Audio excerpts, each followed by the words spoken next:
a Filipino finalist in America's Got Talent, is helping a senior citizen start a new life. Singer Marcelito Pomoy rebuilt the damaged house of the elderly woman in Aurora Province. Pomoy rose to fame after his rendition of the prayer, where he sang the parts of both Celine Dion and Andrea Bocelli. And Marcelito joins us now on The Final Word. Marcelito, nice to have you on the program. During that lockdown, nagtayo ka pa ng bagong bahay para kay Nanay Aurora sa Quezon Province. Nakakataba ng puso na nakatayo ka ng bahay para sa kanya.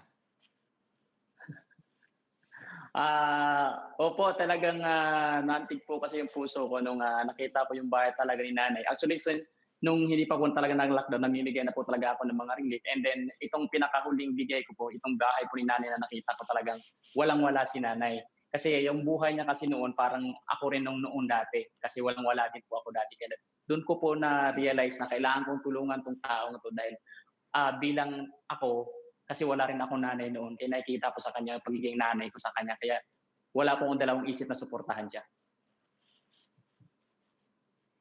Ngayon, si Nanay Aurora, pwede siyang matulog, rest well. Yeah. Meron ka bang binigay ng mga iba't ibang mga bagay para sa kanyang bahay.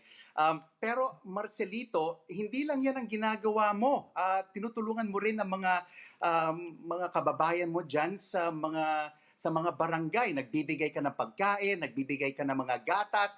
Hindi ka ba natatakot kasama asawa mo na pumupunta kayo sa mga bahay-bahay na namimigay ng mga donations at mga giveaways sa kanila?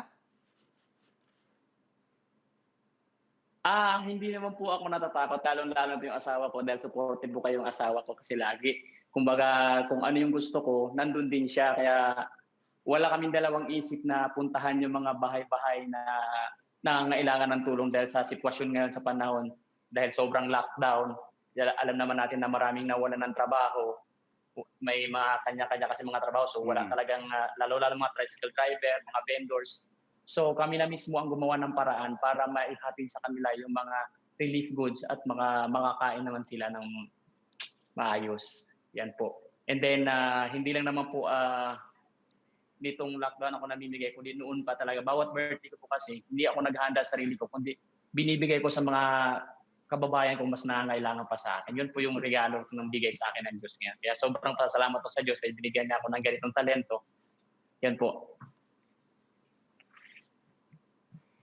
At ang importante ngayon na Marcelino ay magtulungan tayo, magbayanihan, especially ngayong challenging times na face natin sa ating buhay.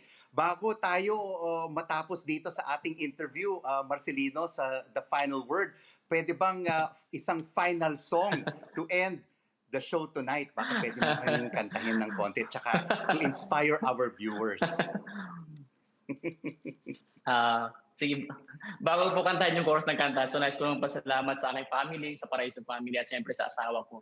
Yan po, sa mga tao na tumulong sa akin sa mga migay ng mga relief, mga crew ko. Thank you so much. Itong kantang ito ay para sa, hindi lang para ito sa Pilipinas, kundi sa buong mundo, na sana pinagdarasal ko na matapos na ito, yung lockdown na ito. Mawala na sana itong pandemic na ito. Okay, para po sa inyo lahat.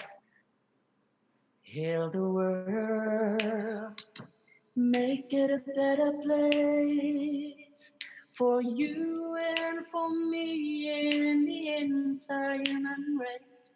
There are people dying. If you care enough for this thing, make it a better place for you and for me. Thank you po.